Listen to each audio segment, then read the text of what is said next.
Everyone, please stand by. We will be live streaming on CBA Alpha's Facebook page in 3, 2, 1. Let's go.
To pray to you, to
A pleasant afternoon to everyone. It's me again, Fega Maru, a fourth-year operations management student from Valenzuela campus, and together with a new face, Mark Oliva, a marketing student also from Valenzuela campus, we will be your student moderators for today's webinar. But before we officially start with our webinar, let me just show you a short video clip that will give you a glimpse of the topics that we will be hearing about in this afternoon. Dee, can you now play the video? Okay, so what does global citizenship mean to you? Awesome. Oh, okay. Global citizenship is being nice to people, being accepting, being a member of the world. Global citizen to me is the ability to collaborate and interact with people from all walks of life. Just this idea that you're a human and you can connect with other humans. Can you give me the question again? Yeah. Global citizenship to me is the idea that everybody is diverse in all of their cultures, and us as people need to be able to accept them for who they are. Putting yourself in their shoes, being a part of like a big team, like Team Earth. It's this shared human experience. You look at how your actions every day impact people around the world. Being a little piece of the puzzle. Work together to hopefully better our Earth. Being able to connect with anyone, no matter of their culture, their language, or their religious or background. Yeah. Good? Awesome. All right. Awesome. Next.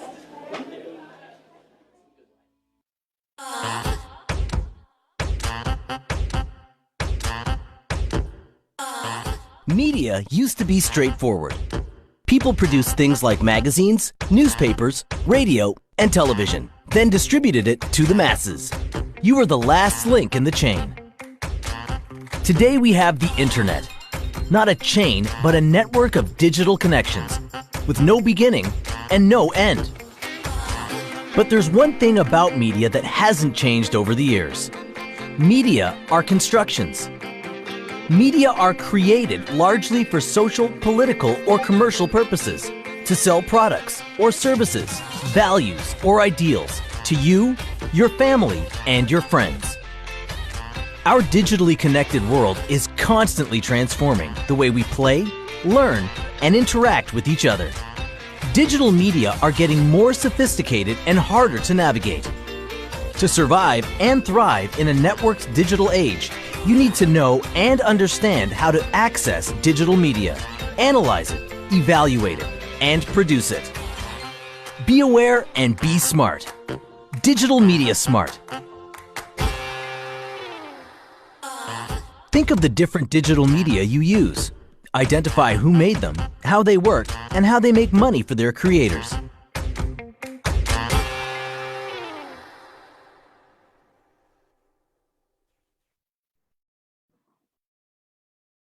All right. Hopefully, we were able to get an idea on what we will be hearing about in this webinar series. And now that we have an idea on the topics, we can now officially begin. Everyone, please welcome our co-moderator for today, Mark Oliva. Hello, Mark. Hello, Pei, and hello, everyone. We welcome you all to the second and last series of our Career and Life Essentials Expositions webinar. What an experience it is to have another Career and Life Essential Expositions webinar once more before we officially end all our webinar series. That's true. But before anything else, we would like to give a very warm welcome to all the participants from different programs across all campuses, to our professors, all SWEP coordinators and program heads from different programs, to our speaker, and most especially to our visionary dean, Dr. Ignacio C. Cordova Jr. And also, good afternoon to our Facebook Live viewers. Yes, Pei, so for today's webinar, we will be having two speakers, as seen on the webinar poster. It is a pleasure to have Dr. Romel Joseph Lazatin, Program Head of BSBA Programs in Pampanga Campus, and of course, Mr. Conrad Simon Apostol, an IT professional in Victoria University, Australia. Wow, what an interesting lineup of speakers. I'm sure everyone is as excited as me, but before we start, let us listen to our College Dean, Dr. Ignacio C. Cordova Jr., as he gives us his welcome message. Good afternoon po, Dr. Cordova. Hi, good afternoon, everyone. It's a wonderful Thursday afternoon and to have a webinar program like this, virtual conference, staging important topics in our career and life essentials. This is quite different because the promoters and at the same time the navigators of these webinars are the students themselves. And last week, it was a different flavor. We heard the topics, we heard the powerful talk of Professor Gallardo, R.C. Gallardo, and Dr. Barriantes, and also the very nice content that we have heard from the SWEP coordinators last week, all about critical thinking. This week, for this webinar series, this Thursday afternoon, we have very important topics that were identified not just by our university, but not just by the program heads, not just by the college, but actually by the SGD. A global citizenship, and another thing is that digital media information literacy. These are two important skill sets. Two important skill sets that must be learned by the students, not just the students taking practicum, but more so the students taking business administration, accountancy, and other programs that will require global citizenship. It's our way of telling you that we are producing globally acquainted, globally oriented students. We are producing graduates not just for Fat Olfu, not just for the Philippines, but actually for them to be ready here and abroad. Global citizenship is something that will make them ready. It's a skill set that it exposes everyone to accept, to reflect, and to think about the global citizenship skill sets that we have to have. This particularly the students. Another important topic is about media, digital media literacy, and I think the last part of the video that was presented will deliver a powerful message that we this time everything is digital, everything is by online, by a cyberspace. We have to be smart and we have to use digital media wisely. So I am inviting everyone as I welcome this webinar series to listen very attentively to our guest lecturers. And one of our guest lecturers this afternoon is the program head of Pampanga campus, Dr. Romel Lasatin. Thank you, Dr. Romel Lasatin, for accepting the challenge and for making yourself available for this webinar series. I'm pretty much sure the students, the participants of this webinar will learn from you and from our guests from Australia. Thank you very much and enjoy the afternoon webinar. Thank you, Dr. Cordova, for the welcome remarks. So I guess we're all set now. Shall we start, Pei? All right, now let's begin. As I've said earlier, the first speaker for today's webinar is also Pampanga's BSBA Program Head, Dr. Romel Joseph Lasatin. He will be talking about a very timely topic entitled Global Citizenship. What are we talking about and why does it matter? So are we now ready to dig in? Everyone, let's welcome our first speaker, Dr. Lasatin. Good afternoon po. Good afternoon, Faye, and to all sub-coordinators, to Dean Cordova, to my colleagues, all program heads across all campuses, and to all students who are having their OJT this semester. It's my privilege to be part of today's activity and an honor to impart my knowledge about the topic that I'll be discussing later on. So I'll be starting, and let me share my screen.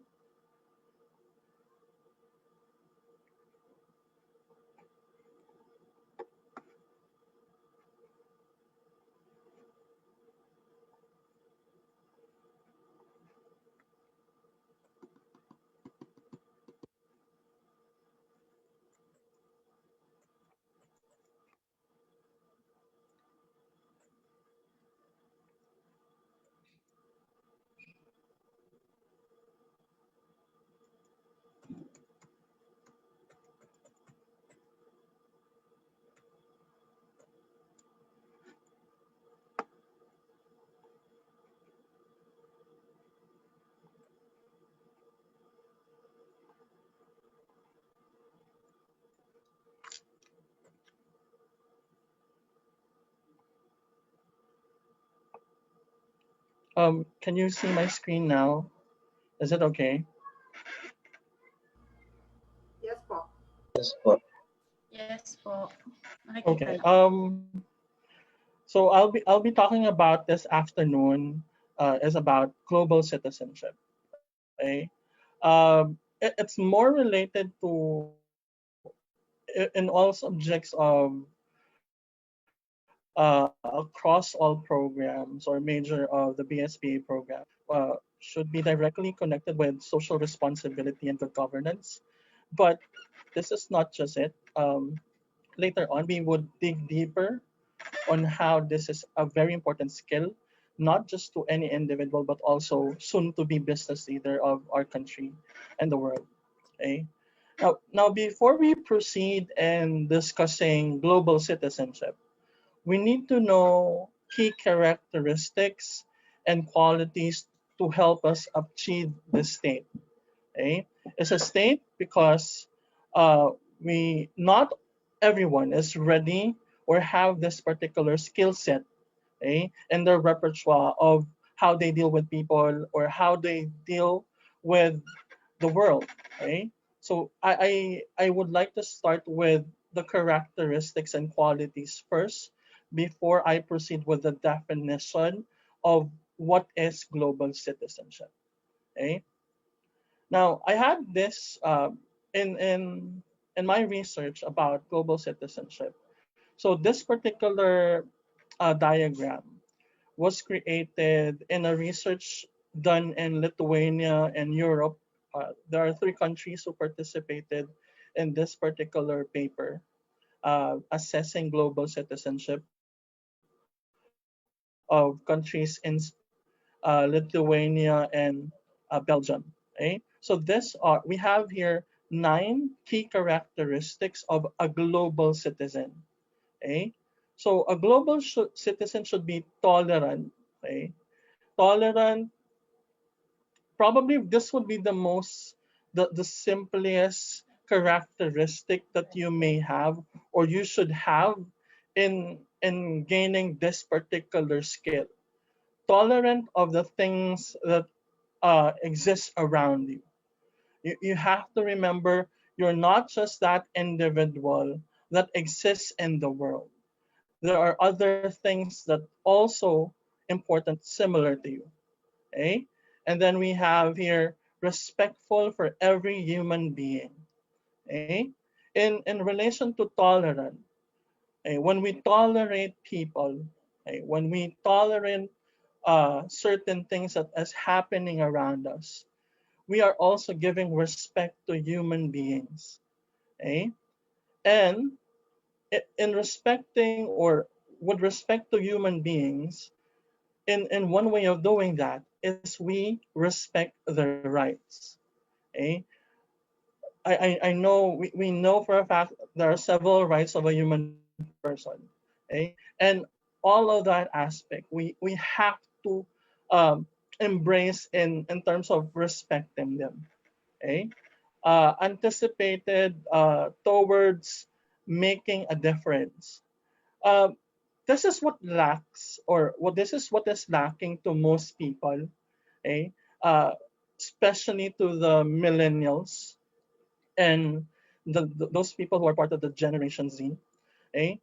Uh, they don't have this mentality that they could make a difference, they could change the world, okay? And I am telling you, you have that capacity.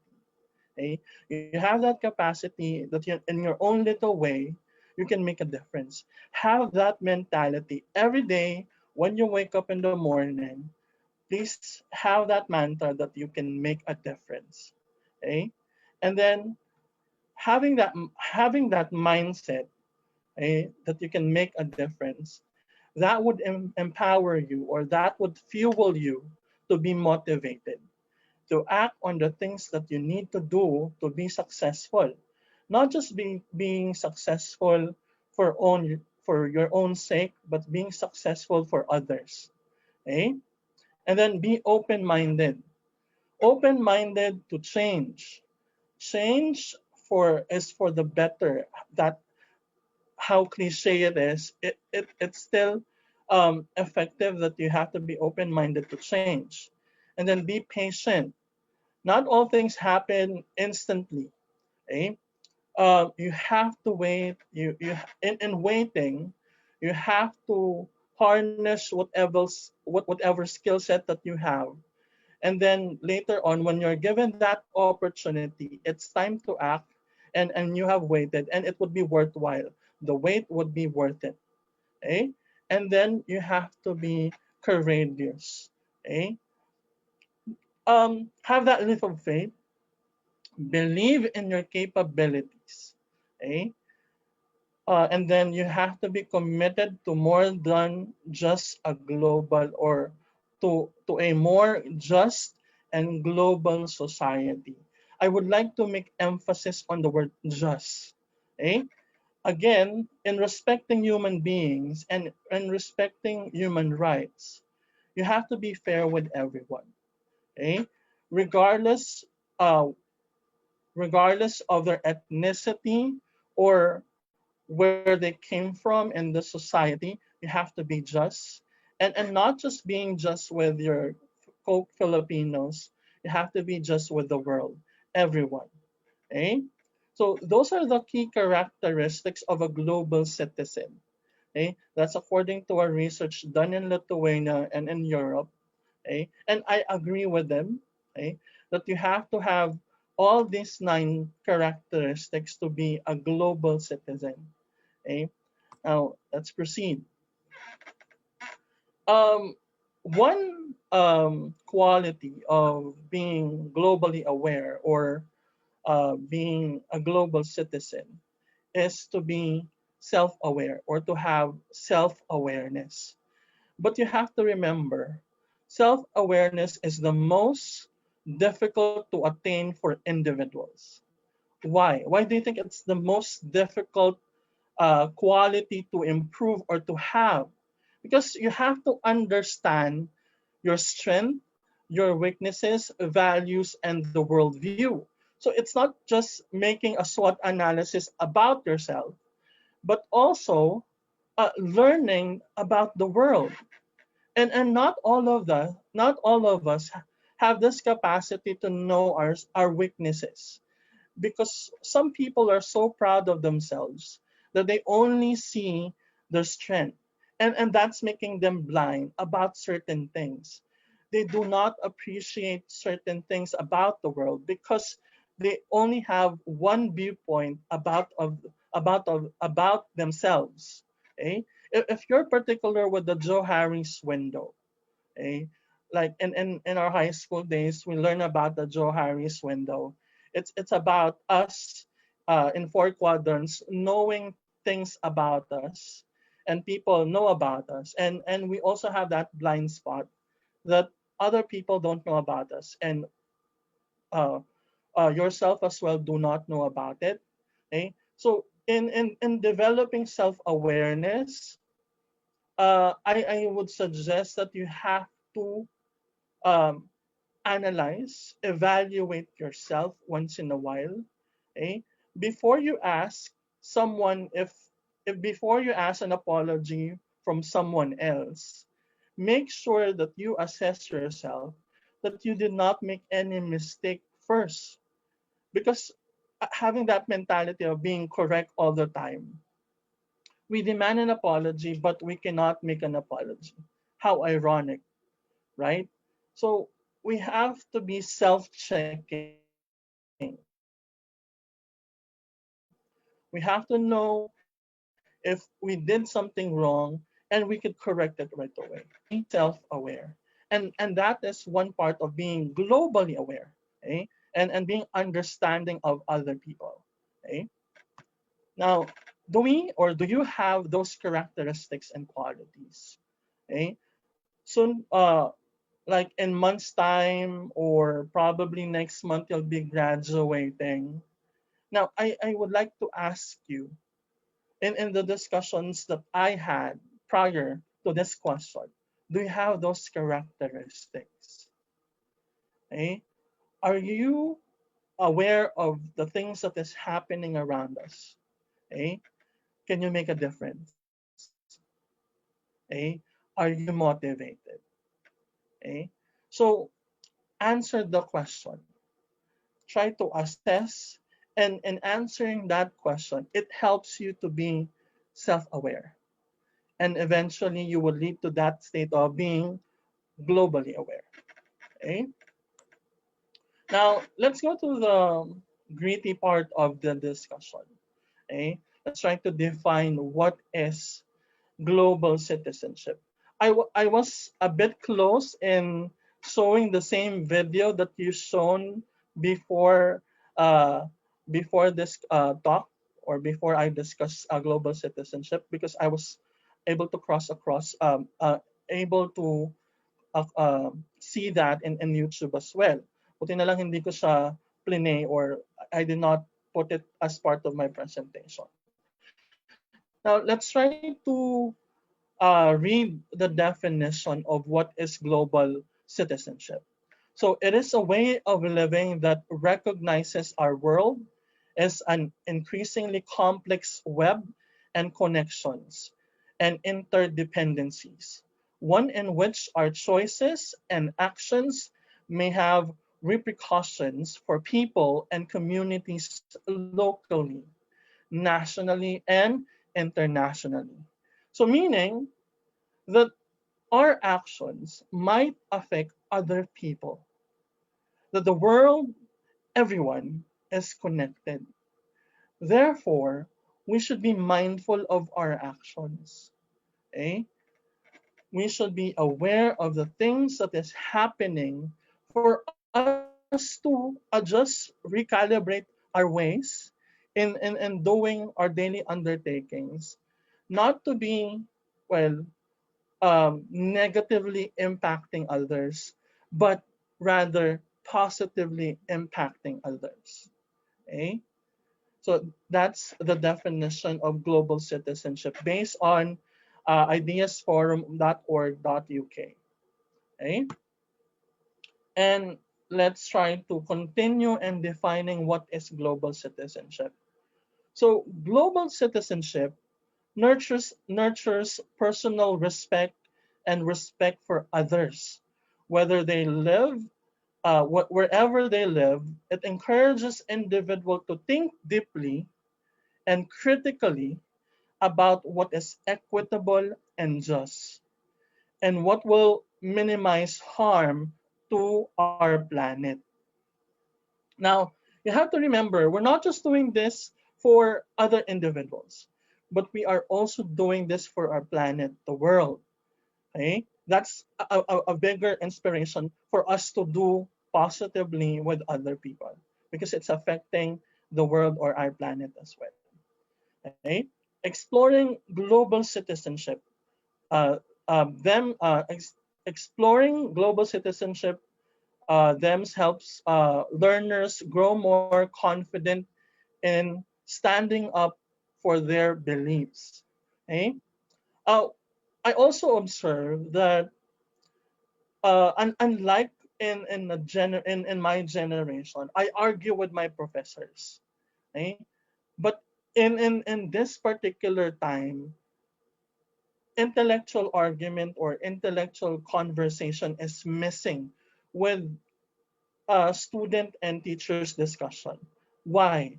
Because students are not confident enough about their beliefs. They are easily persuaded when one factor is being presented to them, making their thought wrong. But it should not be that case. Okay? You should be confident enough to stand with what you believe on or in. Okay? And global, or having that skill set of being globally aware or being a global citizen, would give you that confidence, would boost your confidence in believing, okay, in whatever aspect you're fighting for, or in the theories or aspect of life that you believe in. Okay? So what is a global citizen? Okay? So a global citizen, according to Hannah Arendt, is an ethic of care for the world. Okay? So the I mentality is being removed. It's about the world. It's no longer about you, but you care about the world. And therefore, you care about other people. And you would be mindful of your actions. Because you're thinking whatever actions that you make will impact others positively or negatively, depending on that actions that you undertake. Okay? Now, there's a great deal or debate and discussion around this question. Um, the question of, as there is around the whole concept of globalization, a useful working definition. However, according to Oxfam, a global citizen is someone who is aware of the wider world and has a sense of their own role as a world citizen. Respect and values diversity. Now, um, I'm not really sure if you're aware of what is happening in the United States, but when Donald Trump became the president of the United States of America, racism went up. Okay? Okay? They don't believe in diversity. Like we have Black Lives Matter, a movement in the United States that happened when this Black American was killed by a policeman. Okay? And they do not respect the value of diversity. Okay? And we are also experiencing this in the Philippines. Okay? Because tayo kasi we also see ethnicity as a factor of respecting other people. Admit that or do not admit it, but we do that here in the Philippines. Okay? Has an understanding of how the world works. The world is not just evolving around you. Okay? So there are things that are more important about what you feel and how you interact with other people. Uh, a global citizen is outraged by social injustice. Okay? Again, case in point, the given example that I had with a Black American being killed by a policeman, and it outraged the United States. Okay? There were riots, looting because of what happened to that particular person. Okay? Because they were outraged of what they felt for that person. Okay? Participates in the community at a range of level from the local to the global. Do not act locally, act globally. Be competitive. Try to assess your skill set if you're ready for the world. Okay? Be worried if after assessing yourself and you're not ready or you do not possess the skills that in today's time is being demanded. If you don't, let's say if you don't know how to use Facebook, Zoom, if you don't know how to create creative PowerPoints and the likes, be worried about that because those are the skill sets that we need in the future and today's time. The things that we do 10 years back are no longer applicable in today's time. And you have to equip yourself with the skill set that are important in today's time. Okay? Not just to help yourself, but also to help the world. Okay? Is willing to act to make the world a more equitable and sustainable place. Okay? So how would you act in accepting the challenge that you have to do better for the world? Okay? Be competent. Be credible. Okay? How do you become competent? Learn new things.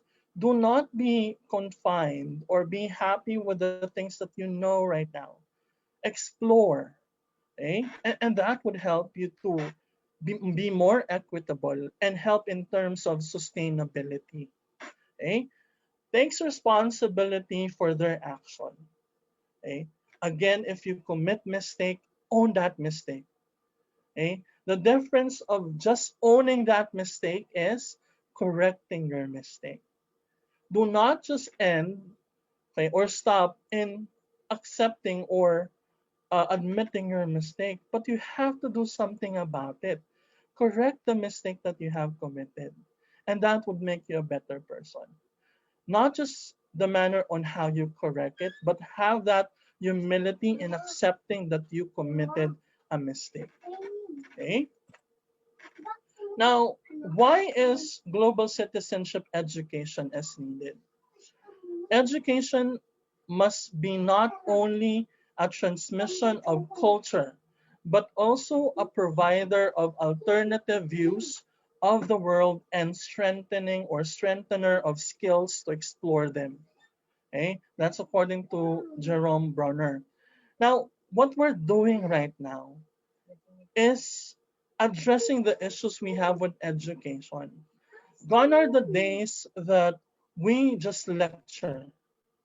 We are now showing and letting our students experience the things that would equip them with the things that they need to be a better or be a global citizen. Okay? The activity that we are doing right now, we did not let a pandemic hinder us from having an OJT or on-the-job training for our student, but we develop alternative ways on how we can compensate that limitation. Okay? And kudos to the SWEP coordinators for again being courageous and thinking of this particular way. Okay. Now, with the interconnected and interdependent nature of the world, the global is not out there. It is part of our everyday lives, as we are linked to others on every continent. Probably your notion would be, to be global, you have to go outside of your country. No. Okay? In your own ways, in how you improve yourself, that is already becoming or having that global mentality. Okay? Socially and culturally, through the media and telecommunications, and through travel and migration. Now, gone are the days that we would learn news about certain countries via newspaper, television, or someone from abroad. The internet revolutionized media information. Okay? It made the world borderless, not just with commerce, we have e-commerce, but also learning things about other countries. And we know, and when we learn things about other countries, somehow it makes us cultured.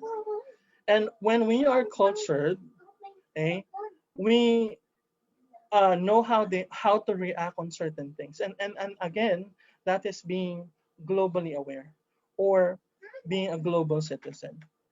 Economically through trade, as I mentioned, the internet revolutionized trade. We are now in a borderless world. Eh? Environmentally, through sharing one planet.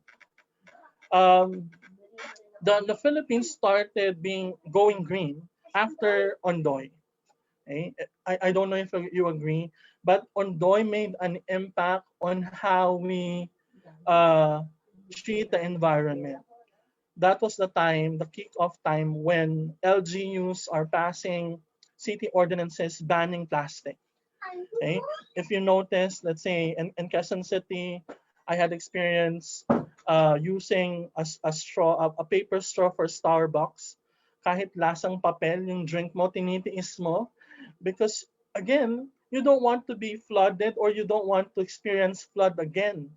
Okay? Though we experience it because of the Typhoon Ulysses. Okay? And now we would try to recalibrate our ways on, again, making sure that we take care of the environment. Politically, through international relations and systems of regulation. Okay? Um, this is depending on who are the leaders that we elect, what policies economically or politically they would implement. We have little uh, control about this. But again, voting for the right leaders would make a difference. Okay? Now, what hinders global citizenship? Okay? Now, these are my point of views that hinders us for people or individuals to achieve global citizenship or have that skill set of being global citizen. Okay? Getting used to the situation, the feeling of apathy. Um, are you getting tired of the news every day? It's repetitive, right? Negative news about what's happening to the country, what's happening to the news. And when you reach that feeling of you're getting used to that situation, you're being apathetic. And that's the worst case. Being you don't feel anymore. You don't have concerns with other people. You don't have concern to your country. You It's just about the mentality of I should survive this. I should do something about it. Okay? And that's the worst case. I think that's a downside of having too much information. Okay? And in connection to the next one, getting so much false and incorrect information. Okay? A lot of fake news, unverified sources of information, that could also hinder you from, again, being a global citizen or having that mindset of global citizenship. Okay? And the third, petty national interests, having the I mentality. Okay? There's no wrong, or it is not wrong to think about the national interest of your country. Okay? But you also have to think about the world as one. Okay? Our leaders, remember, if the leaders of the world work together and they don't work in silos, probably this pandemic could have end earlier, or we could have done something positively to prevent the negative impact of this pandemic if the leaders of the world work together as one, not just working in silos. Okay? And how do we overcome these hindrances or such hindrances? Okay? And I would end my presentation by my quote. Okay? Understand for you to be understood, be kind and receive the same kindness. Think not just about you, but also others. Okay? Again, yes, the I is important, but the we is more important. Okay? And I hope you got something about my discussion about global citizenship. And thank you, and God bless. Have a great day. Thank you. And I'm open for any questions if you have. Thank you for listening. That was a very informative talk on global citizenship. Thank you, Dr. Lazatin. We are now informed on what is global citizenship and why it matters. Moving on, our last speaker for today's webinar, he is an IT professional in Victoria University in Australia. Without further ado, here's Mr. Conrad Simon Apostol on his talk entitled Digital and Media Information Literacy. Good afternoon, Mr. Conrad. Oh, okay. Hi, everybody. Can you hear me? All right. Hopefully you can hear me. All right, cool. First of all, thanks for having me today. It's a pleasure to be talking to you. Hopefully, so it's too bad we can't be together in person. But that kind of ties into what we're going to be talking about today, about media and information. And there's a lot of the series that you have, the webinar series that in the past, and they all kind of tie in together. You've got the empathy, the critical thinking, interpersonal skills, and Dr. Lazatin just talked about the global citizenship. And so I'm happy to be here. It's credits to Dean Cordova for making this webinar series, and all of the faculty and your professors for putting in the effort to make this a success. So I'd like to cap this series off as the last presenter. All right, just give me a second.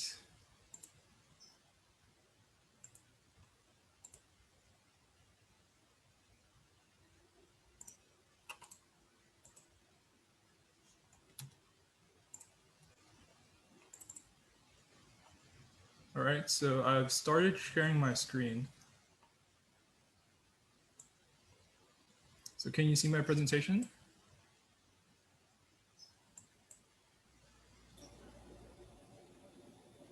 Yeah, all good? Yes, sir. All right, cool.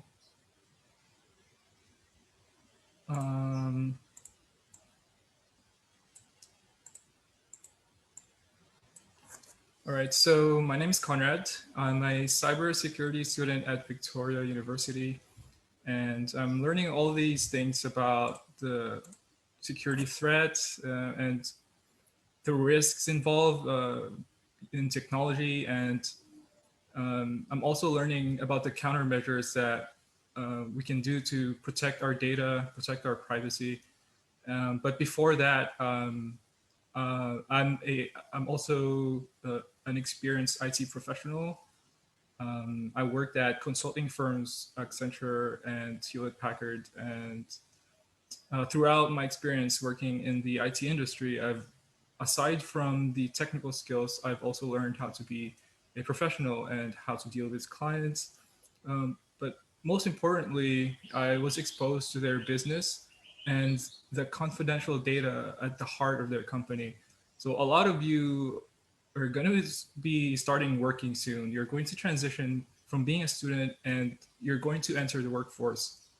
So with my background, I'd like to be able to share some insights, and hopefully I can bring value to everyone in the audience about this topic, which is media and information literacy. We're going to talk about these terms, why it's important, what does it mean to be literate. So I've added also a subheading where it says responsibility of mindfulness.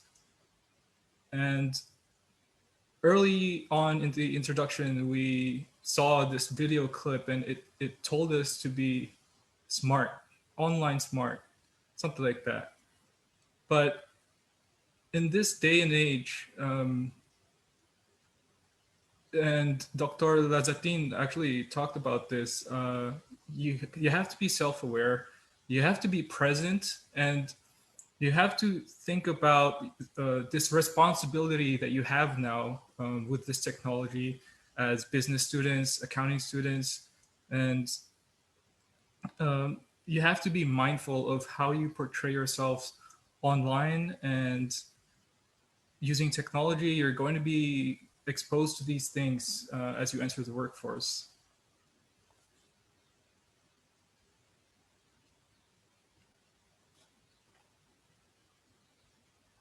All right, so by the end of this presentation, you should be able to answer these questions.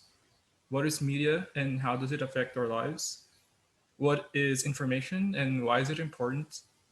What does it mean to be media and information literate? Why do we even have this topic to begin with?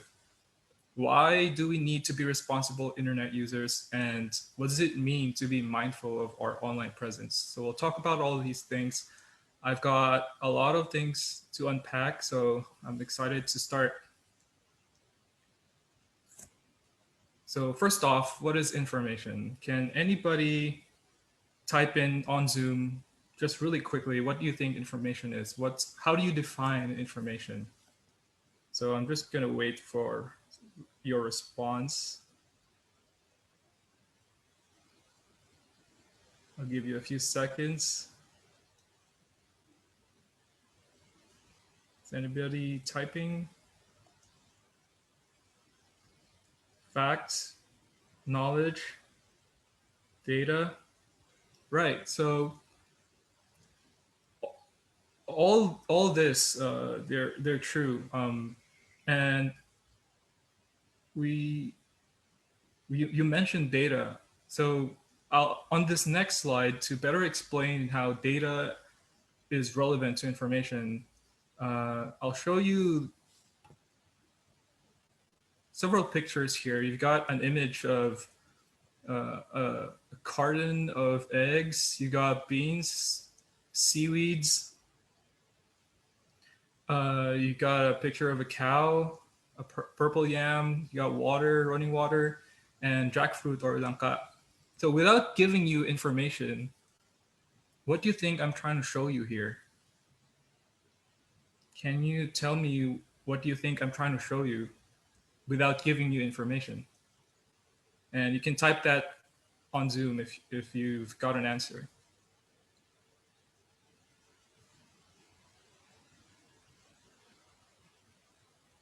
Is anybody typing?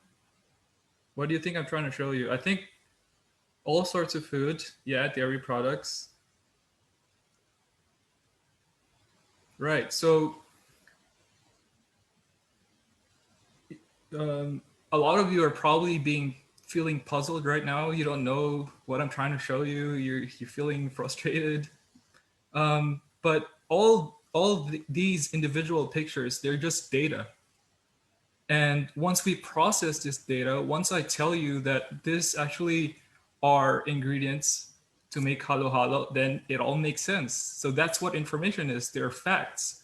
They're meaningful data. Once you process this data, these images, it makes sense. You've got information. Seaweed makes jello. You got the cow that makes milk and ice cream. You got water that makes crushed ice. You've got purple yam that makes ube, right? So all these things, they make sense because we've got information. So next, what is media? You can give me examples of media on Zoom. I like to have my presentations very interactive. So I'm going to be expecting back and forth throughout this presentation. Video clip, yep, music. Right, so these TV, exactly, these are all true. Mass communication, yeah. So media, by definition, it's just the plural form of medium. And when we talk about medium, we usually refer to channels of communication. Broadcasting, I'm about to get to that. Right, so forms of media, traditional media, you've got your newspaper, your print, magazines, billboards, ads, right? And even this webinar series, we're using media, we're using technology, computer, transmitting data, Zoom, right? These platforms for communication channels, texting, your Vibers, your social media platforms, Facebook, Instagram, Reddit, right? Pinterest, streaming sites like YouTube, Spotify, like I can go on and on. Media is everywhere. And I'd like to go through a day-to-day scenario and to show you really how much media affects our lives.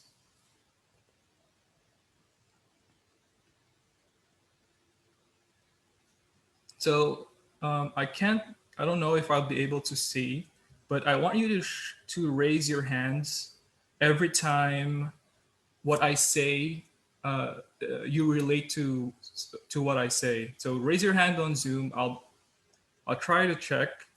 And if this relates to you, raise your hand. So picture this, right? You start your day. The moment you wake up, what do you do?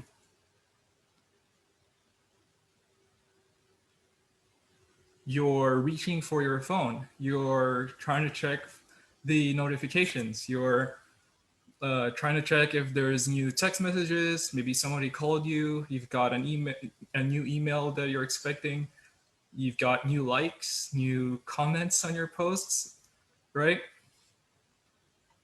You get up, you take a bath, you head to the shower, and you're having a concert in there for who knows how long you're in there. You have this Spotify music in the background, and you even in the shower, you're all alone. You've got media with you.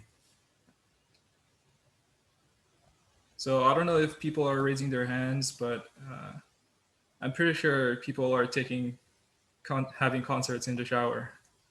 All right, so you head for breakfast, you head to the dining table and you have your breakfast and you're watching TV, you're watching the morning show, you're watching the news, right? The morning news. And in the before times, before the pandemic, and even before the pandemic, this is how we look like when we head to work or to school, right? Everybody's staring at their phone. Everybody's trying to squeeze in that one K-drama episode. Everyone's scrolling away on the phone. It's either you're asleep or you're on the phone. And usually when we get to class, when we get to work, we're using technology in whatever way, and you'd be taking photos of the whiteboard for your notes instead of writing them down. So that's still a form of media. And even like I said, this webinar series, we're on Zoom, which is a form of media. So by the time you take a break or you're out of class, you're with your family, you're with your friends, and still you're looking at your phone. Every time it vibrates, you check. And as you get home, you wind down your day, you're watching TV, you're playing video games, you're streaming YouTube, watching your favorite vlogs, and you're on Netflix.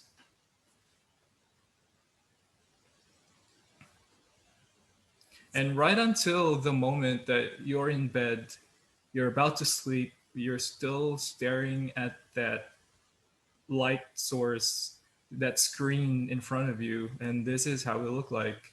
And so that's just how much media is a part of our lives. And all throughout the day, you're constantly exposed to media and you're consuming data and information. So that's how they all relate together or relate to each other. So now that we know these terms, we're on the same page. I'd like to show you this study from Global Web Index. This is accurate as of January 2020 of this year. This is a survey of internet users aged 16 to 64 in the Philippines on their daily time spent on media. So just quickly go through each one.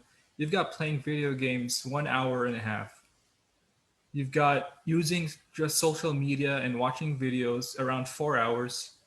And all these together, all in all, we're consuming internet content at 9 hours and 45 minutes each day on average. That's almost 10 hours. And 10 hours, sometimes we don't even have enough sleep. We're trying to squeeze in like 6 hours and we'd be happy with that. And the alarming thing about this is we're 3 hours spending more time on the internet, consuming internet content than the global average, which is at around 6.5. So we gotta start thinking about, are you spending time on media and in a quality way? Is it just, you're just filling your mind with garbage? So we gotta start thinking about that.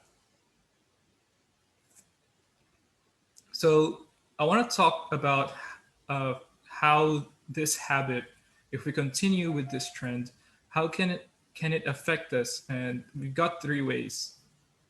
And excuse me, I want to emphasize these 3 things for us to understand the significance of being media and information literate. So changes to mental makeup. From our current state, what's the worst case scenario look like? Influence on decision making. What is it in the way that our brain is wired that enables media to influence us or make us think a certain way? Exposure to risks. After spending so much time online and using technology, you're on your gadgets, what are the kinds of risks that we might be exposing ourselves into?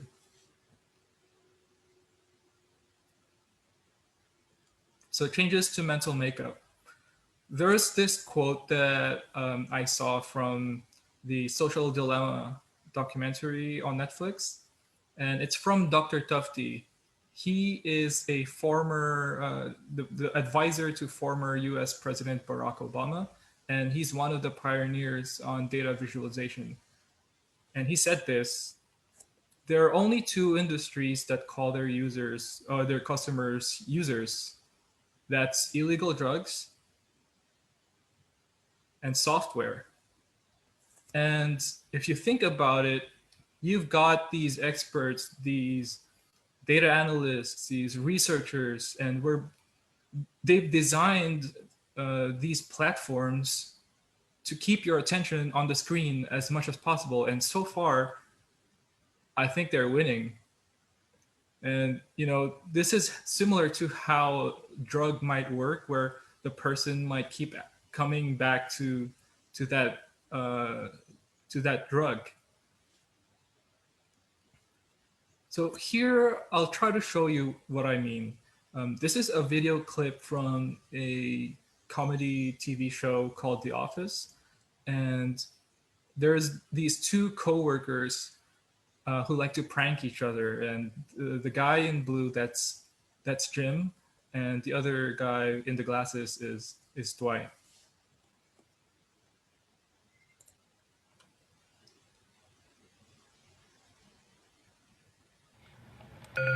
Oh, damn. Lost another file. Not sure if you can actually see that.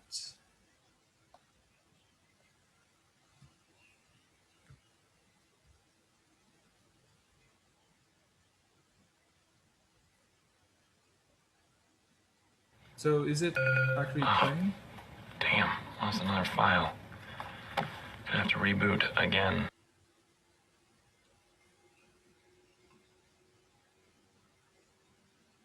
Can someone see that playing?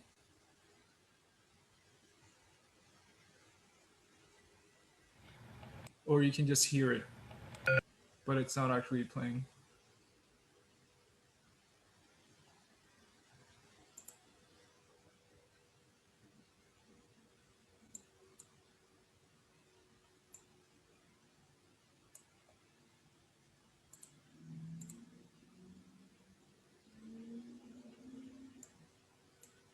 So I'm trying to play this video clip, but I don't know if it's playing.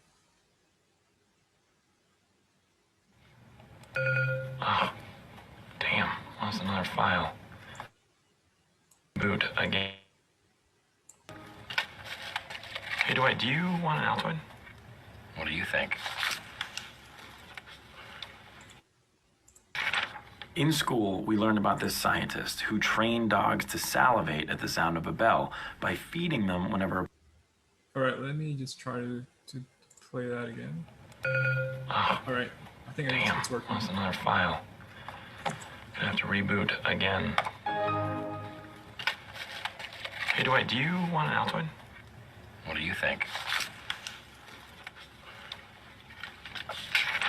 In school, we learned about this scientist who trained dogs to salivate at the sound of a bell by feeding them whenever a bell rang. So for the past couple weeks, I've been conducting a similar experiment. Dwight, want an Altoid? Okay. Altoid? Sure. And Dwight? Mint? Yes.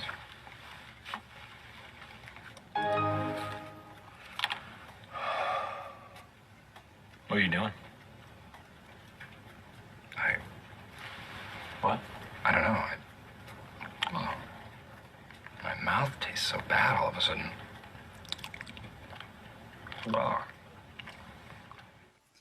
Yeah, so a little bit of technical difficulty there, but what happened? So when I was watching this, I thought it was pretty funny.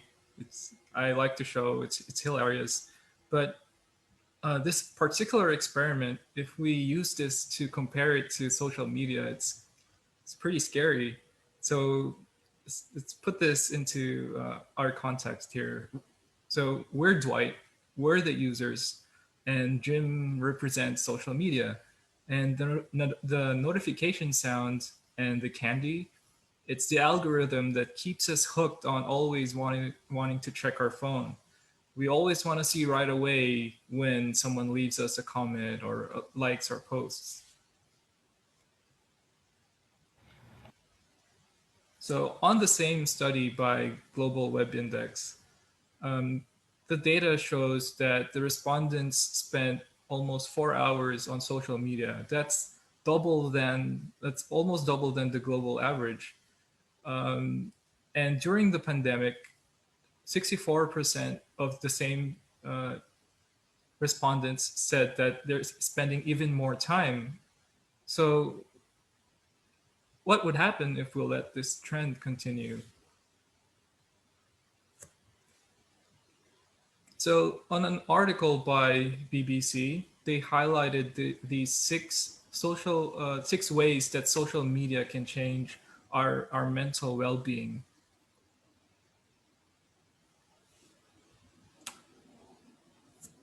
So users who are constantly on social media, they develop anxiety and become restless. Again, as soon as we hear the bell or whenever our phone vibrates, we can't help ourselves from checking. Think about during this whole presentation today, even the one before I went, how many times did you check your phone? How many times did you look down and try to check if you got new notifications? And when we develop these habits, we become anxious and restless. Remember how we start the day and end our day, we're still on the phone. This habit can disturb your sleep patterns, and it can diminish the quality of your sleep.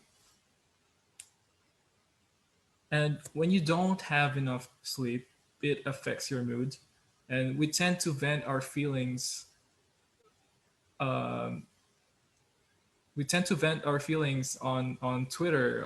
We post our frustrations, and other people will see that. Other people will comment, and you spend time online, and you might start looking at their other posts, and you start to compare yourself. You start to compare your posts to their posts, and you might see that they're posting all these new gadgets, all these travels and their new adventures.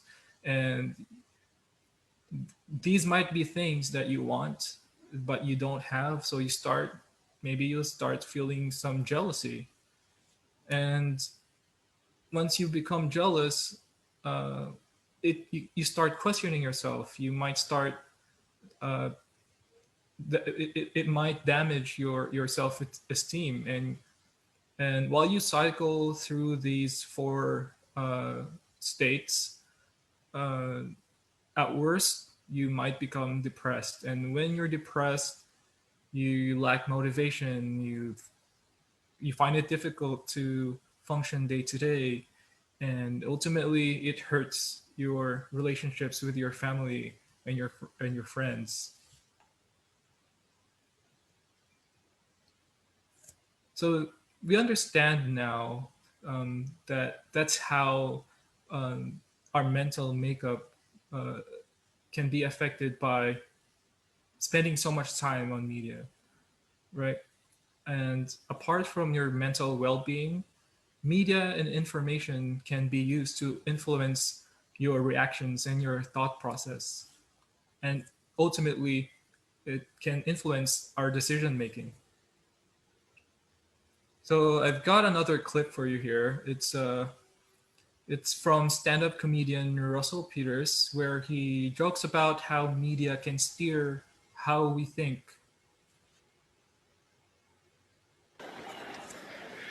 Doesn't it feel like every time you turn on the news nowadays, some new country is fucking with an Arab country? We're all adults. Every time you turn on the news, pardon the language. I kind of blame the media for what's going on wrong in the world right now. Because they kind of just perpetuate stereotypes about people. They don't tell you that's what they're doing. They don't go, hey, this is what you need to think. But they know how people's brains work. What they do, they enforce all this shit, you know? What they do is they'll show you an image of somebody of a different racial background, and then they'll show you an alternate image, like right away, of something completely different. They don't say the two images are together. They kind of present it like, what do you think? Like what they do is they'll show you like an Asian guy and then a car accident.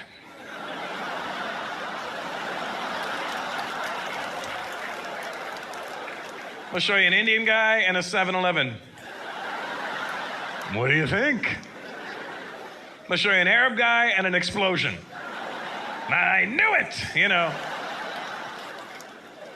But that's what they do. They convince us that things aren't what we think, you know? And all they do is keep showing you different Arabs in the world, and all they show you is like all this violence. They never show you like normal Arab people just doing regular Arab things, like the same shit we do, go to work, have some coffee, go see your family. Because those guys are boring. You don't want to see them. You want to see the crazies. Every time you turn on the news, some new country is starting some war with another Arab country. Right, so here he talks about how media understands how our minds work, and they use this information to show us ideas to make things seem as if they are when they really aren't. So let me try this experiment. I'm going to show you 2 photos of 2 different individuals, and I want you to think about which of them would more likely to influence you to buy a product that they might be endorsing. I'm pretty sure these 2 are familiar. So without giving you too much detail about them, pretty sure you know who they are. And even if you don't, right, without knowing all the information, whether they're an expert on the product or do they even use it themselves, you naturally lean towards one over the other. And I presented you with 2 choices, but there's actually a 3rd choice, which is not choosing at all. And this third choice, we tend to forget about it. And that's how advertisement works. Advertisement is a marketing tactic. It's trying to influence us on what to buy, and ultimately they want us to make a purchasing decision. On the other hand, propaganda is a communication tactic, and it's trying to influence us on what to think, and it's trying to change our perspective or influence our opinion or our view. So there's 2 trains of thoughts. I'm pretty sure one is familiar to you, Maslow's hierarchy of needs.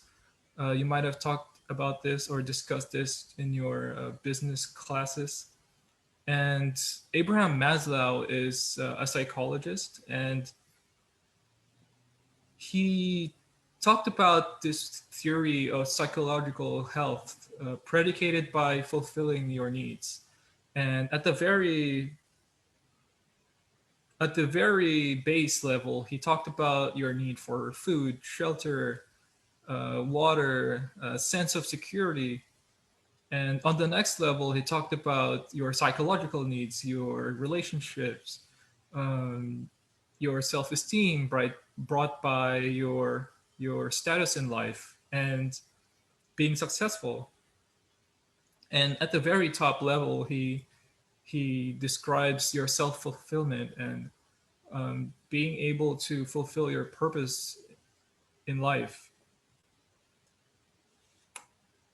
So on the other hand, it was Stuart Hall. He's a sociologist, cultural theorist, and political activist. And he talked about, he asserts that media text, or the messages in media, are encoded and decoded. What does that mean? So when a person produces a piece of information or when they're trying to communicate through media, they're also putting in their own values and their own ideas into this message. And once we receive that message, we also have our own values, our own principles that it depends on our interpretation of the message depends on what kind of person we are, our age, our gender, and all those things, all our values and attributes.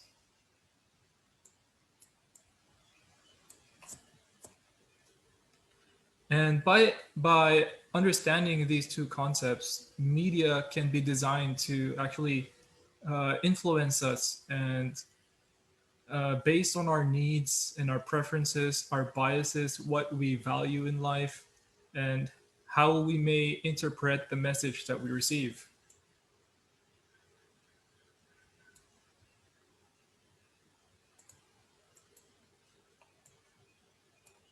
So now when I ask you why you leaned towards Miss Everything over Liza, or maybe you chose Liza over Miss Everything, you know that it's because you have your own personal preference and biases.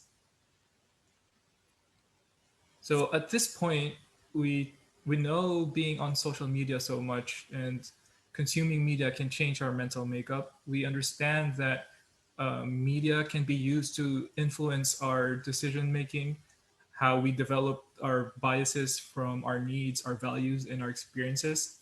So next, we'll talk about how being exposed to uh, media all the time can affect, uh, uh, can have an effect on us getting exposed to risks.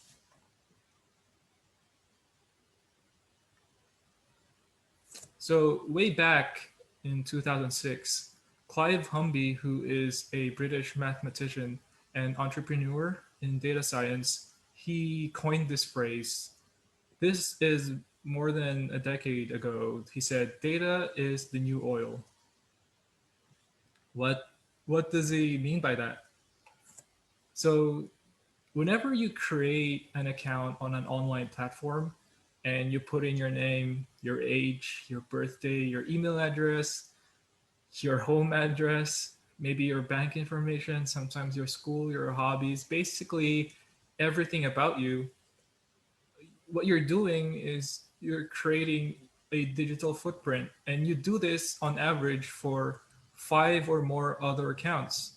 You post your thoughts, you post photos, videos of yourself, you react to other posts as well, and you're leaving bits of traces of who you are. And now the internet has a profile of you. And media organizations, they can use your data and change how you behave or influence you to make choices like we've talked about. And based on what you search for, the type of content that you respond to, and how you react to them. So there's this quote, or IBM posted this in 2012. They said that 90% of the data in the world today has been created in the last 2 years. We're generating so much data that the amount of data we've created just this past 2 years is 90% of all the data that's been created since the beginning of time. And to put that in perspective, fast forward to today, we generate about 2.5 quintillion bytes of data every day. I can't even count that much. That's twice the number of zeros in a billion. How many zeros are there? There's too many of these things. And if you look at this infographic from IBM, you've got 2.9 million emails sent every second. You've got, what does it say? 20 hours of YouTube videos being uploaded per minute. You've got 50 million tweets every day. You've got 72 items being bought on Amazon as we speak right now. And it's making Jeff Bezos so rich he can't even understand how it's happening. So we've got this data, we're producing and consuming so much data. What happens when we don't take care of it? So let's talk about that next. Exposure to security threats. So I'm just going to go through these 4 common threats. And the first common threat are viruses. These terms might be familiar to you, but viruses are programs that pretend to be legitimate software, but they might have hidden code that can be used to damage your system or install malware. So, for example, virus is most commonly spread on torrent sites. Paid software that are offered for free, like Microsoft Office. Sometimes there's instructions to turn off your antivirus software or your firewall, and they tell you to use this cracked file. These should already raise red alarms or red flags and put your alarms off because they're not safe. Malware are they're malicious software injected into your device to corrupt your data, spy on you, or cause malfunction. And you can get this usually from plugging in your USB drives in random computers, like in internet cafes. And when you get home, you plug in your computer, your USB drive into your personal computer, and that's how you get malware. And ransomware. This is a type of malware that corrupts your data, and you wouldn't be able to access this data unless you pay a certain amount or a ransom. And in the past, corporations and businesses are usually the target of ransomware attacks. But there's been an uptick in ransomware attacks this year, particularly targeting hospitals. And for the first time in the history of cybersecurity, a person has lost their life because of a ransomware attack. And that was because the medical staff couldn't access their medical records. And finally, phishing.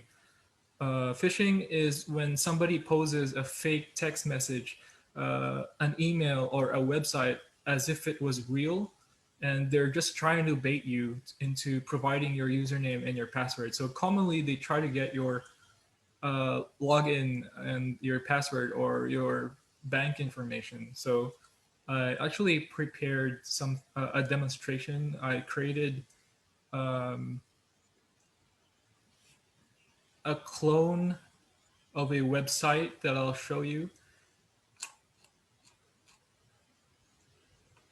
All right.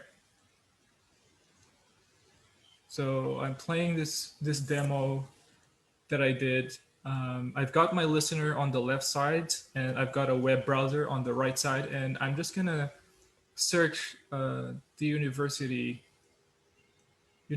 website. So I click on that first link. So you've got your homepage at Our Lady of Fatima University.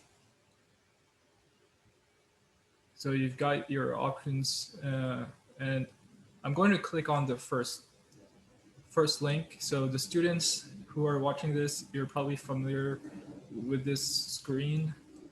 This is the student login page. And so I'm going to open another window, and I'm going to type in my cloned version of this website of the student login. And it's pretty harmless. It's on my computer. It's not accessible anywhere else. And it looks pretty identical, other than the web page, the web address. You might not even notice the lock. And as I'm talking right now, I typed in a login and a password. I tried to log in, and that's how you would expect it to work, with an error. And so on the right side, on my phishing website, I'm trying to do the same thing. And let's see what happens. So I'm going to click sign in. Right, so if you notice on the left side, I'm going to highlight it there. You've got, we were able to get the information that we typed in. And this is how phishing websites happen. Imagine if I went up to you and I try to tell you that I can't log in. If you can help me, can you try if it works for you? And maybe I change the address and I make it look authentic, like, I don't know, fatima.studentportal.com or something like that. And I show it to you and you log in, and without thinking, you've given me your username and your password. And this is the student portal. Imagine if I did this and I cloned the Google login or BPI login screen. And if I try to spread that website and I get people's information. Excuse me. So I just went over some common security threats. And on this next video, I'm about to show you former President of the US, Barack Obama, talking about the other threats that we might encounter online and through our activities using technology. We're entering an era in which our enemies can make it look like anyone is saying anything at any point in time, even if they would never say those things. So, for instance, they could have me say things like, I don't know, Killmonger was right, or Ben Carson is in the sunken place, or, how about this, simply, President Trump is a total and complete dipshit. Now, you see, I would never say these things, at least not in a public address, but someone else would. Someone like Jordan Peele. This is a dangerous time. Moving forward, we need to be more vigilant with what we trust from the internet. That's a time when we need to rely on trusted news sources. It may sound basic, but how we move forward in the age of information is going to be the difference between whether we survive or whether we become some kind of fucked up dystopia. Yeah, so some pretty strong language there. As you may have picked up on that actually wasn't Obama saying those things. That was Jordan Peele, who is a comedian, a producer, and Hollywood director who makes a pretty good impression of the former president. And the technology that's used here is called deepfake. It's the same technology that you've seen on FaceSwap or FaceApp. It's the same AI technology when you tag your photos on Facebook. And what they're doing is they're using layers and layers. They're masking layers of the video and the person's face to merge them together. And in the video, Peele emphasized being vigilant and what we believe on the internet and relying on trusted news sources. So there was a survey by Pulse Asia in 2018, and they found that 9 out of 10 Filipinos are aware of fake news on social media. And in the previous presentation, this was already touched on, and it hinders us from becoming global citizens. So why is this important? Because, well, there was this guidelines that was shared during the early stages of the pandemic. And it says to wash your hands, which is correct. And it also said that the virus dies in hot temperatures and that you should be safe as long as you gargle or you drink warm water with salt. So this was shared supposedly by UNICEF. It has that UNICEF logo, but UNICEF Philippines actually shot this misinformation down. And think about how many people believe this or may have Maybe they've contracted the virus as a result of being negligent. How many people would have been spared if they knew how to deal with misinformation? So, talking about the effects, we understand the consequences. How do we protect ourselves from these dangers? This is where media and information literacy comes in. The internet is an enormous crisscrossing highway of data, media, and information. And just like driving a car, we need to have the proper skills and license to navigate our way on the internet. So we've got these 5 key skills to be media literate, and this was sourced from the National Association of Media Literacy Education. So we've touched on access. Remember when you the different ways that we were exposed to media. But one thing that we might not realize is that not everyone has the same access to the same data as you. Some people may not even have access to internet at all. And we've also talked about creating data, producing data, our digital footprint. So whenever we create an account, post photos, etc., we're constantly consuming and producing data.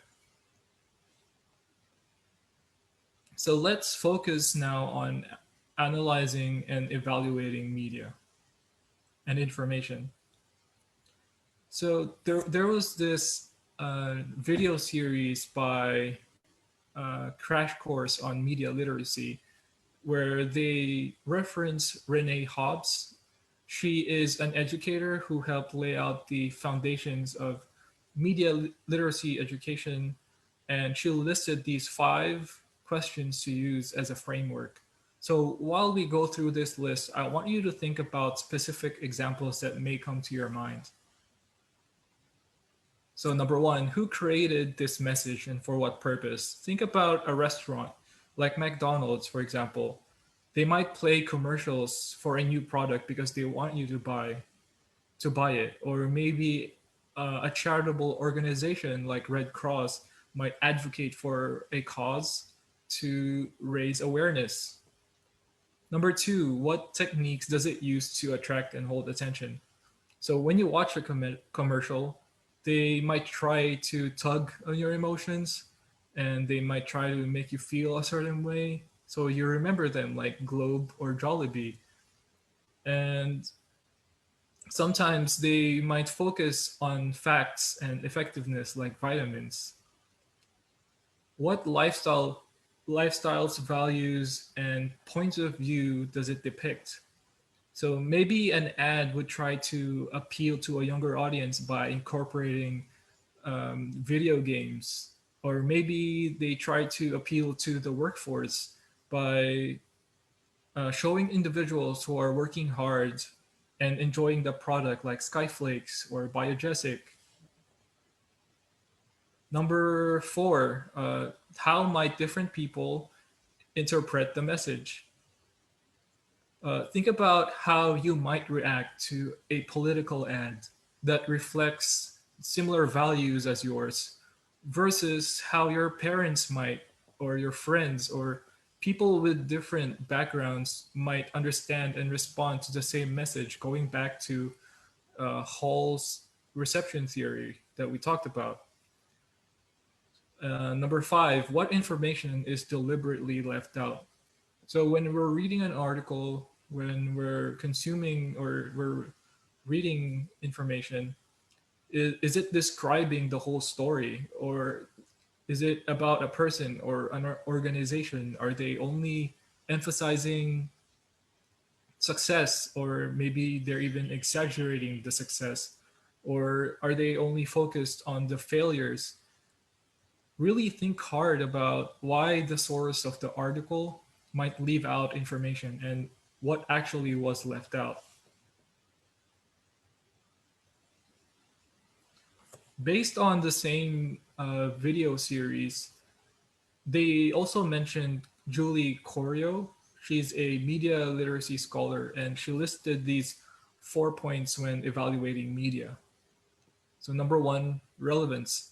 Is the content you're presented with relevant to you or your interests? Number two, accuracy. Are facts used as reference, or is the information being provided based only on someone's opinion? Are they facts or are they opinion? Biases. Are different sources presented so that it's a level field? There's no one favoring the other view. Reliability. Is the source of information credible, and will you be able to double check it yourself? So to explain this, I'd like to show you another video, and this is an excerpt from the Crash Course Media Literacy video series. Consider this article. Consider this article from the Washington Post from November 2017. The headline reads, FCC net neutrality. Consider this article from the Washington Post from November 2017. The headline reads, FCC net neutrality process corrupted by fake comments and vanishing consumer complaints, officials say. It's about a new rule the Federal Communications Commission was set to vote on the next month. The FCC put out a call for citizens to comment on the decision to roll back net neutrality protections. Some said the comment process wasn't fair and that bad actors manipulated it to get their way. So, is this relevant? Well, if you came across this article because you were searching for Titanic fanfic, you'd say no. But if you came across it on social media and were interested in this net neutrality battle, you'd certainly find this information relevant. Check. Is it accurate? The Washington Post reporter explains the net neutrality comments process and the allegations against it. They cite credible sources along the way, like the New York Attorney General, an FCC spokesperson, and a data scientist. They also link to other stories that back up their claims throughout. It looks pretty accurate. Check. Is it biased? This article doesn't just quote the FCC in this story about the FCC. They also gave space to the New York Attorney General and the leader of an advocacy group that are against the FCC's net neutrality decision. They present both sides of this fight and include a third party, the data scientist, to offer a neutral opinion. That's a good way to fight off bias. Check. Is it reliable? The Washington Post is well known for a history of quality journalism and has won dozens of Pulitzer Prizes, the Oscars for journalism. The article was written by Brian Fung, their technology writer who has written about internet access quite a bit before. He's also written for the National Journal and The Atlantic, two other reliable publications. This checks out for reliability. See, it only takes a minute to go through this 4-step check with a bit of news. You can use this whenever you come across media you find questionable. It's an important skill to have. Right, so that was just a quick summary of media and information. And really, there's so much into this topic that we're just scratching the surface. I'm almost like up to an hour now. And I wanted to start with the effects and the consequences first to give you an understanding of why this topic is so important today. We've talked about these 4 key skills: access, analyze, evaluate, and create. But all of this entire presentation is pointless if we don't act. And again, going back to the previous presentation where they Dr. Lazatin talked about having this confidence that you can make a change and make a difference in not just your community, but in the world. This is where we need to be responsible and be mindful. And this is how everything ties together. And it's upon you now to take action and be responsible and mindful internet users. And this brings us to our last topic. It's no longer enough to just be literate or just be knowledgeable and aware or be smart in all these terms about media and information. We must be responsible and mindful of how we portray ourselves online and the things we post and the quality of the media we consume. And everything we've talked about in this webinar presentation all boils down to this. Especially when you start working, you're going to be handling all sorts of information. and you're going to be representative of that company, not just your individual self. So I've listed 7 things that you can do right away, right now. 7 things to be a more mindful internet users. Number 1, be present. When you're speaking with somebody, when you're with your family and your friends, actually be in the moment and stay off your phone. And turn off notifications. Once you're in the moment, actually stay present and stay in the moment. You control when you want to be online and what you put inside your brain. Your phone is the tool, not the other way around. Number 3, don't be gullible. Now that you're all media and information literate, now that you've got this information, don't just easily believe everything that you see online. If something is too good to be true, it's probably is. Number 4, think about how others may be affected by what you write. Have empathy for others. Even when what you write about them in private, think about how you would feel if others did the same thing to you. There's already so many bad and toxic things in the world. Let's not add to it. Number 5, password hygiene. Don't use your name, don't use your birthday. Use a strong combination of characters, special characters, numbers. Don't share your passwords, don't write it down, don't text it. As much as possible, if you can, call somebody and tell them in person. Use a password manager. Wait, that was wrong. I meant don't share your password. Don't share it even calling them or whatever. Don't do that. Use a password manager like Bitwarden. Turn on multi-factor authentication and turn on passwords on everything. If it has a password, turn it on. Your router, your devices, whatever. Turn it on. Enable multi-factor authentication. Don't share your password. Don't say your password. Use a password manager.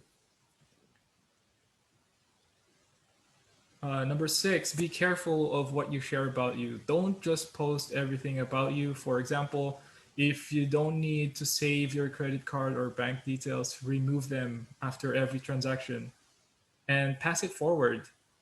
I can't emphasize this enough. If we can start creating a chain of more mindful people on the internet, our community will just be that much safer and healthier. And I'd like to leave you with this last video. This is from the Social Dilemma documentary on Netflix, as I've mentioned before. And I want to point out that everyone who appears on this video are the developers behind Google Drive, Gmail, ads monetization, sponsored content, the founder of virtual reality, and data scientists and researchers. I've uninstalled a ton of apps from my phone that I felt were just wasting my time. All the social media apps, all the news apps, and I've turned off notifications on anything that was vibrating my leg with information that wasn't timely and important to me right now. And it's for the same reason that I don't keep cookies in my pocket. Reduce the number of notifications that you're getting. Turn off notifications. Turning off all notifications. I'm not using Google anymore. I'm using Quant, which doesn't store your search history. Never accept the video recommended to you on YouTube. Always choose. That's another way to fight. There are tens of Chrome extensions that remove recommendation. I love that you're recommending something to undo what you made. Yep. Before you share, fact check. Consider the source, do that extra Google. If it seems like it's something designed to really push your emotional buttons, like it probably is. Essentially, you vote with your clicks. If you click on clickbait, you're creating a financial incentive that perpetuates this existing system. You make sure that you get lots of different kinds of information in your own life. I follow people on Twitter that I disagree with because I want to be exposed to different points of view. Notice that many people in the tech industry don't give these devices to their own children. My kids don't use social media at all. Is that a rule? Is that a... That's a rule. We are zealots about it. We're crazy. And we don't let our kids have really any screen time. I've worked out what I think are 3 simple rules that make life a lot easier for families and that are justified by the research. So the first rule is all devices out of the bedroom at a fixed time every night. Whatever the time is, half an hour before bedtime, all devices out. Second rule is no social media until high school. Personally, I think the age should be 16. Middle school is already hard enough. Keep it out until high school. And the third rule is work out a time budget with your kid. And if you talk with them and say, well, how many hours a day do you want to spend on your device? What do you think is a good amount? They'll often say something pretty reasonable. Well, look, I know perfectly well that I'm not going to get everybody to delete their social media accounts, but I think I can get a few. And just getting a few people to delete their accounts matters a lot. And the reason why is that creates the space for a conversation, because I want there to be enough people out in the society who are free of the manipulation engines to have a societal conversation that isn't bounded by the manipulation engines. So do it. Get out of the system.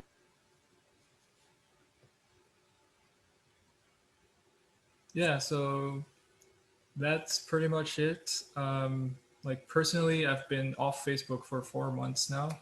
And I mean, this is just an introduction. The challenge now for you is to take action. And I encourage you to keep learning. The key things in all of these webinar series is to find information, to find the truth, and keep learning. So I've listed some further learning that you can check out. Media Literacy by Crash Course. It's really good. I've referenced my material on them. There's another one that's from the ICT, How to be Cyber Safe in this Pandemic. And I don't work for Netflix. I'm not affiliated by them, but it's really important for you to be aware and be mindful of how social media is being used. There's these 2 documentaries, Social Dilemma and The Great Hack, and you'll learn about how your information is behind the scenes, is how it's being used. So it's really good further learning and information that you can take away. And thank you. Thank you for your time. If you've got any further questions for me, you can add me on your network on LinkedIn, and I'll answer any questions. Wow, that was indeed a very fun yet educational talk from Mr. Apostol. Thank you, Mr. Conrad, for sharing us your knowledge on the digital media information and literacy. Those videos and presentations that you showed us were truly informative, and for that, I am sure that everyone is now a step closer to being digital media information literate. All right, I know each of us gained new knowledge in the topics we heard from our speakers, but I guess some of the participants have a few questions. Let us now hear some of those. Mark, will you read the first one? Yes, Faye. Here's the first question to Dr. Lazapin. Why do you think self-awareness of others are considered important to understand global citizenship?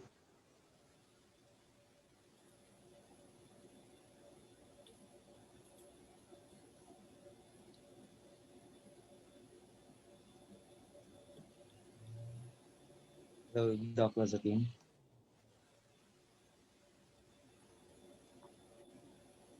Seems like Doc Lasatin is having connection problems. Let's now move on to our question for Mr. Simon Apostol, and here's the first one. The first one is, why do you think people are so hooked on social media? Right, so we kind of talked about this. There's so much data and information, and we find entertainment, and we feel good about what we see online and on the internet, and we watch movies, we post things, and when people react to what we post, we feel good about it. And there's a lot of data analytics and all that, algorithms and etc. that these experts and these IT professionals they research these things, and there's actually a science behind this. It's our brain has a chemical called dopamine, and it's connected to things that makes us feel good. So we try to keep coming back to that feeling, and we've got this generation now that's it's easy to get things that, for example, you're hungry, you order Food Panda. You know, if you need a ride, get a Grab or get an Uber, right? So that's how it's so easy for us to get this instant gratification. That's why. Another question to Sir Conrad. Sir, how can we identify or know if the information we share or shared to us are fake information or fake news? Right. So fake news. I'm sure the statistics says a lot. The next time you see something outrageous, some headline, don't just believe it. Right. Question things. You always have that extra option. If you're given two options, maybe there's a third one. If you're given five options, maybe there's a sixth one. Always question things, always be skeptical. Try to do your own research. Um, Identify the source of information. If it's why are they even writing this, you know? So follow those frameworks that was shared, that we talked about earlier, and really be careful of what you share, and uh, have this mentality of you're sharing something because you want to bring value and you want to help others.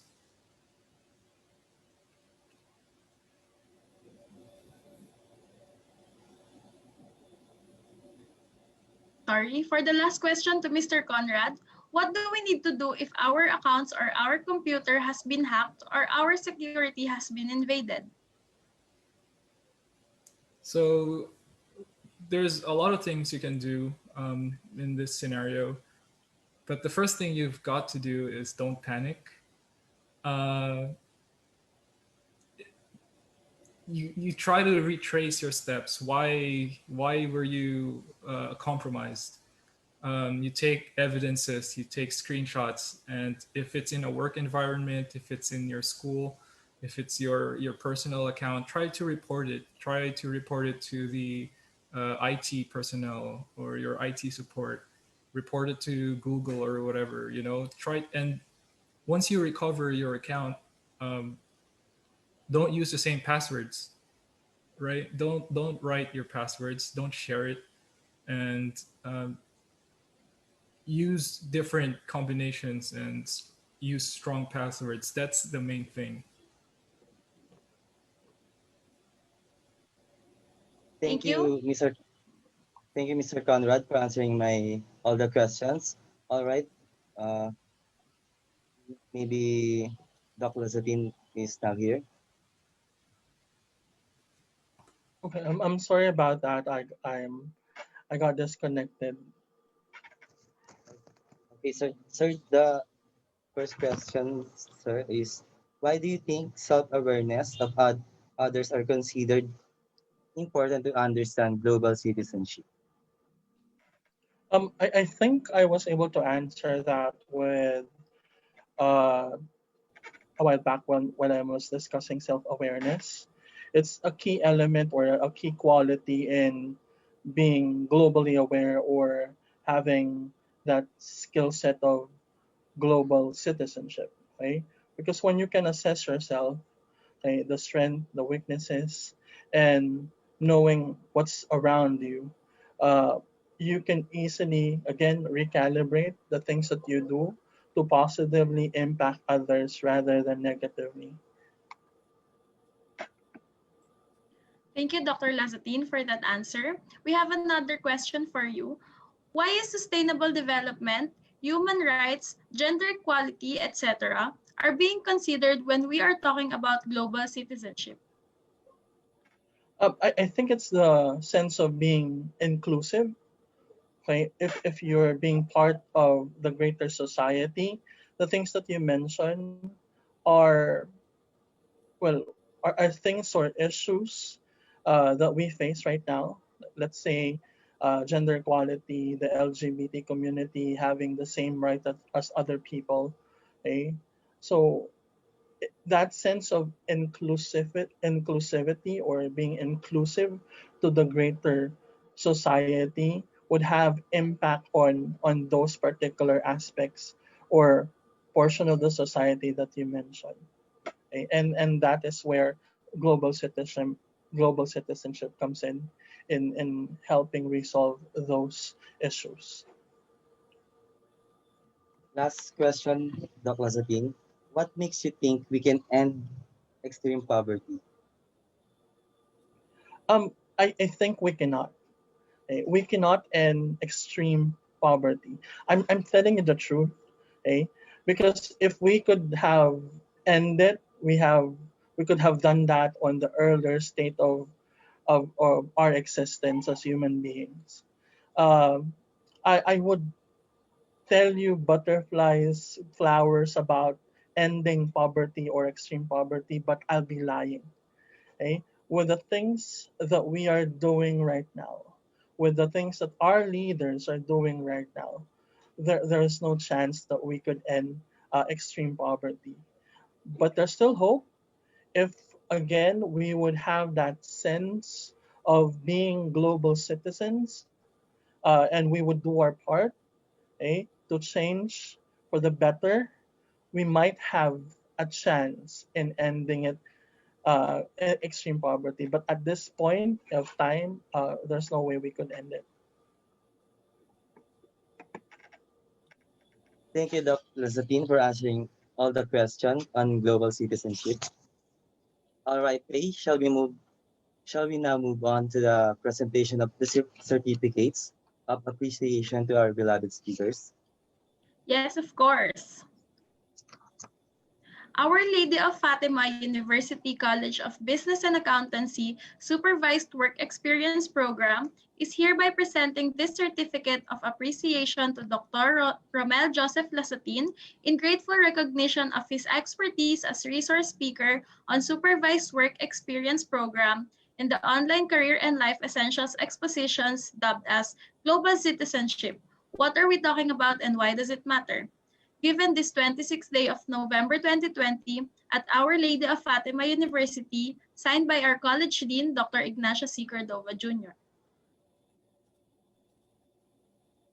Also, Our Lady of Fatima University College of Business and Accountancy Supervised Work Experience Program is hereby presenting this certificate of appreciation to Mr. Conrad Simon Apostol in grateful recognition of his expertise as resource speaker on Supervised Work Experience Program in the Online Career and Life Essentials Exposition dubbed as Digital and Media Information Literacy given this 26th day of November 2020 at Our Lady of Fatima University, signed by our College Dean, Dr. Ignacio C. Cordova Jr. Thanks, guys. My mom's in the audience. Hi, Mom. Again, thanks to our beloved speakers for gracing us with your informative and educational talks. Let's give them a virtual round of applause. And that concludes our webinar for the Career and Life Essentials Expositions. What a journey from the first webinar to this last webinar. We were all there. Thank you everyone for supporting and attending all the webinars that our beloved university offered. But before we officially end all the webinar series, I would like to again welcome our College Dean, Dr. Ignacio C. Cordova, as he gives us his closing remarks. Good afternoon again, Dean.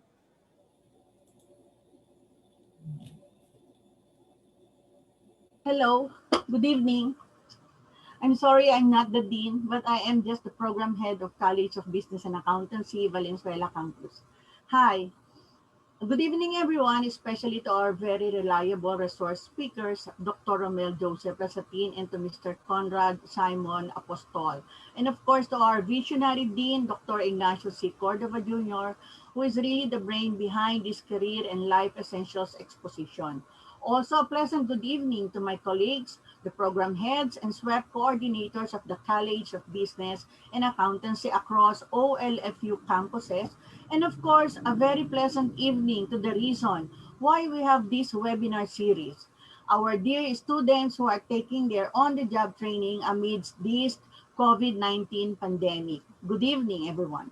It's been a fruitful afternoon wherein Dr. Lazatin talked about global citizenship, assuring that students have the power to change the world and to be motivated by having these characteristics. Remember this, you have to be courageous, patient, open-minded, tolerant, respectful, to name a few. Dr. Lasatin mentioned also about Johari's windows, wherein students have to analyze oneself to be ready to have a global citizenship. As well, Mr. Simon Apostol, who is an IT professional, same with Dr. Lasatin mentioned that students must be self-reliant, must be responsible, and be mindful of how they would portray themselves in online. Mr. Apostol also mentioned the way we used media since the start of the day. When we wake up in the morning till we rest at night, media has become part of our lives. Hence, media has these effects in our lives. One, it changes to mental makeup regarding our sleep, anxiety, mood, relationship, depression, and self-esteem. It also influences our decision making, and it makes our exposure to risk and exposure to security threats, which include virus, malware, ransomware, and phishing. Hence, we need to be media literate. And to be media literate, we need to know how to analyze and evaluate media information. Is it relevant? Is it accurate? Is it biased? Or is it reliable? And this literacy will be useless if you will not act, access, and create. Now, Mr. Apostol mentioned that the gist of the presentation is to be mindful internet user, all of us. We have to be present with ourselves always. We have to turn off notifications. We don't have to be gullible. We should not believe everything in the media, especially in Facebook. We have to have empathy with others. And our password hygiene. Don't use your birthdays, your name. Don't share your password.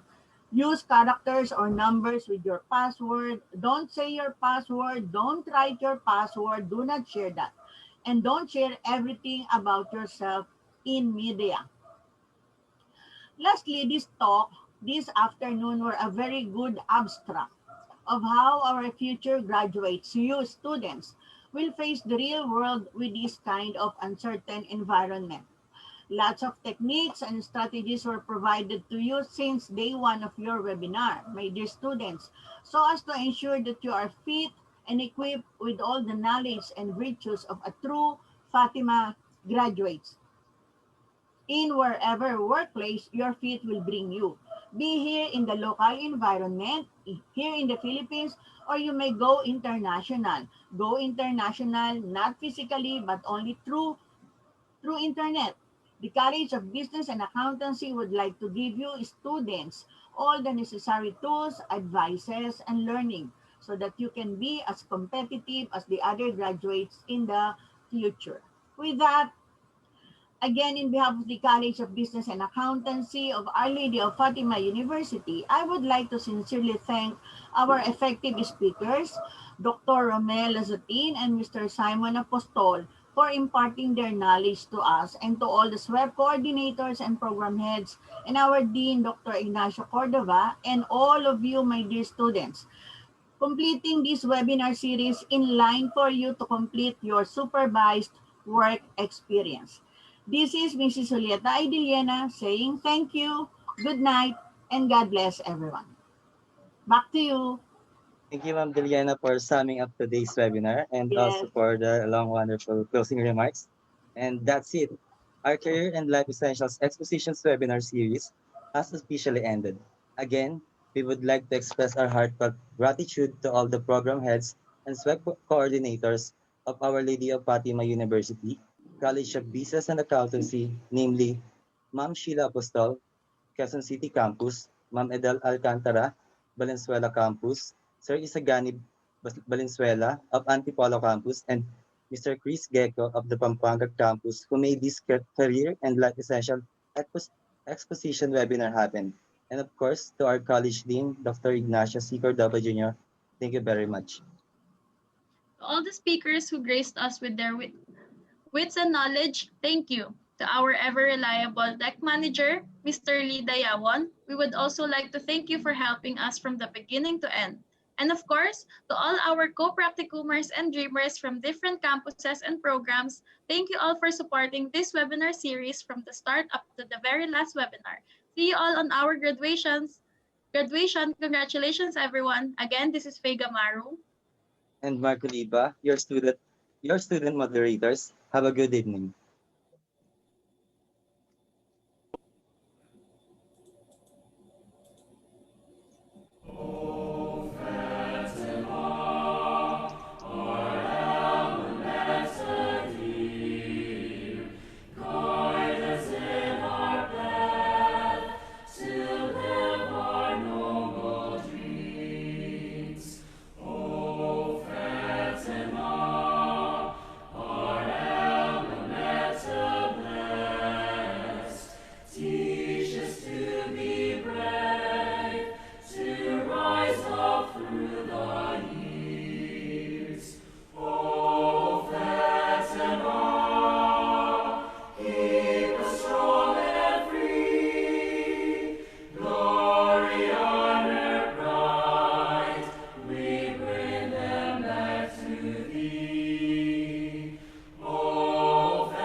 Onwards we march united, in search for what is true. Guided by Our Lady of Fatima, obstacles we push aside, hardships we overcome, but feet can carry us only so much.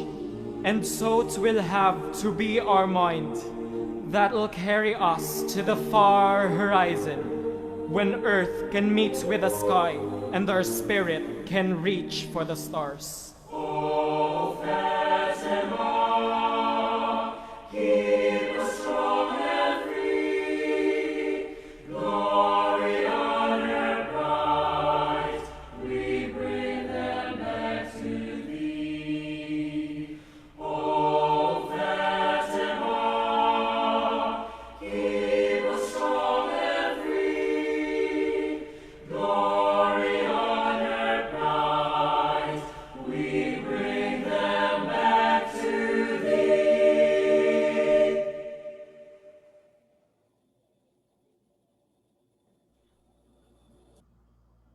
Thank you, everyone. Take care.